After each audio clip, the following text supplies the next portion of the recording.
Hello and welcome to another episode of Hollywood Wargaming, and today we are going to be continuing our series of unit reviews for Bolt Action. And as you can probably already tell by the title and thumbnail of this video, today we're going to be looking at medium anti-tank guns, which are almost as common throughout the factions of Bolt Action as the light anti-tank gun, as this weapon profile represents a lot of the armaments that factions used not too long after the outbreak of the war and up until the end. Basically, by the time the Germans invaded France, they knew the Pak-36 was an outdated model, and though it saw service until the end of the war along with other light anti-tank guns such as the 2-pounder, most of the superpowers at the time rushed to develop higher caliber weapons, which were not only prevalent until the end of the war as field guns, but also became a mainstay armament inside the turrets of a lot of the tanks that served until the end of the war. And if you guys watched my previous video covering the light anti-tank gun profile, you will probably already know how I feel about this unit. But let's go ahead and take a look at the stats before I start gushing over it as one of the most bang for your buck anti-tank guns. Most notably, the medium anti-tank gun is going to have a penetration value of 5,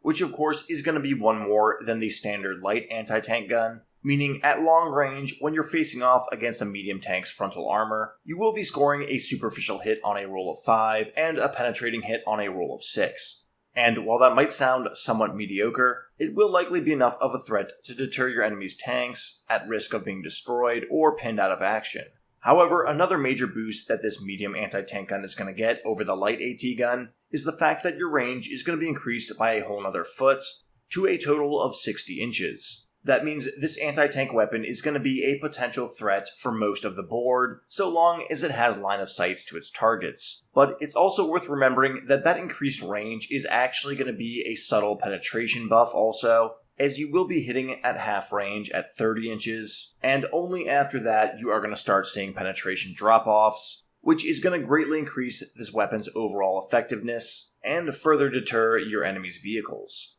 All of which is going to cost just 25 points more than the light anti-tank gun. Again, a light AT gun is going to be 50 points with that gun shield, and a medium anti-tank gun with the gun shield is going to come in at 75, which is a 50% points increase, but it's well worth it in my opinion, as it is still a relatively cheap unit, one that's still going to be hitting units that are double to triple its point value. And if you're already going in on the points for a unit, why not spend a little bit more to make it that much more effective? After all, anti-tank guns in the game aren't that great, as they are a single-shot unit meant to counter other units that aren't that popular to begin with. So if you are going to go through the trouble of including one in your list, why not take one that is fully dedicated to that battlefield role and not just a soft counter? And that philosophy is especially going to apply towards your standard tank. If you're running a unit that's going to be near 200 points and it's going to have a coaxial machine gun alongside a cannon and just a hull machine gun, why not spend the extra 25 points to make sure that armored vehicle is going to be able to counter other armored vehicles that will inevitably show up? Sure, you have your tanks like the Stuarts, but those are dedicated infantry killers that are focusing on that large amount of machine guns. And if you truly want a take-all-comers vehicle, one that's not going to have to play cat and mouse with other tanks,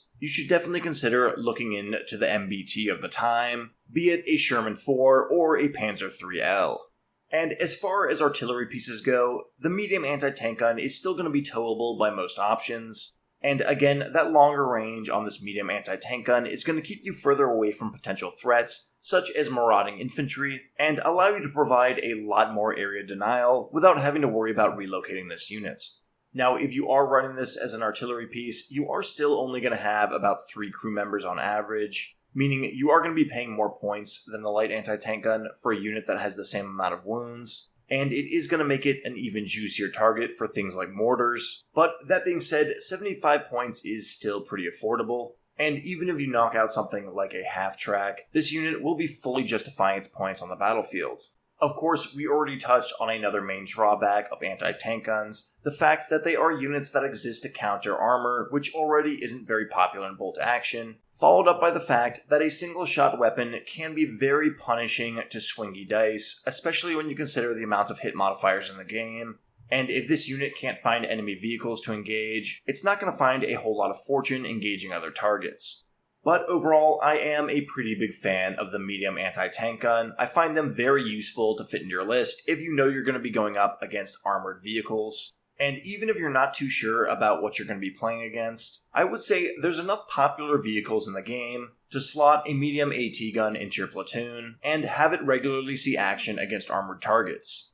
However, there is one additional keyword that very frequently shows up alongside the medium anti-tank gun, and that is going to be the 75mm special rule, which shows up in various incarnations throughout the factions, i.e. the ZIS-3 for the Soviet Union, and this rule will essentially allow your medium anti-tank gun to fire at a higher high explosive profile, which will allow it to use the 2-inch template instead of the standard 1-inch template. And while that might not seem like the biggest difference, it's going to give you quite the boost in power, netting you more hits against infantry within buildings, and probably most importantly, giving you D3 pin markers instead of just D2. And high volume pin markers is really what high explosives are all about, and the main reason you're going to use them. And as we all know, if you do successfully land 3 pin markers on a unit with 1 hit, there's a good chance that unit is going to be out of action for the next turn, either making a rally order or failing their order test. So overall, this increased high explosive profile that you're going to see show up on units like the 75mm Sherman or the ZIS-3 field gun is a really awesome upgrade that's going to allow your anti-tank gun to switch over and start performing as a light howitzer, which is going to negate one of those major problems I talked to before, which is having nothing to shoot at if there's no armored targets. And that is going to make units like the ZIS-3 an absolute monster on the battlefield, something that I would run in every reinforced platoon if I were a Soviet player.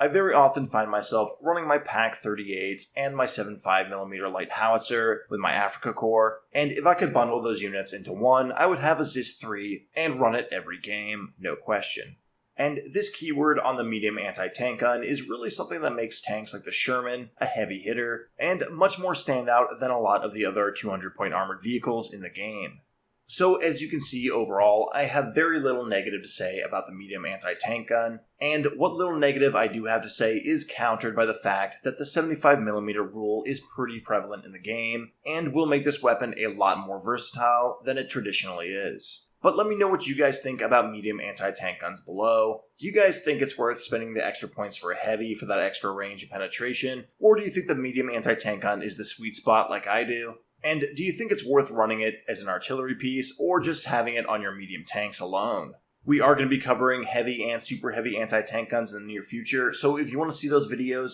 consider subscribing to the channel, turning on notifications, and if you found the video useful, go ahead and leave a like. But most importantly, until next time guys, take care.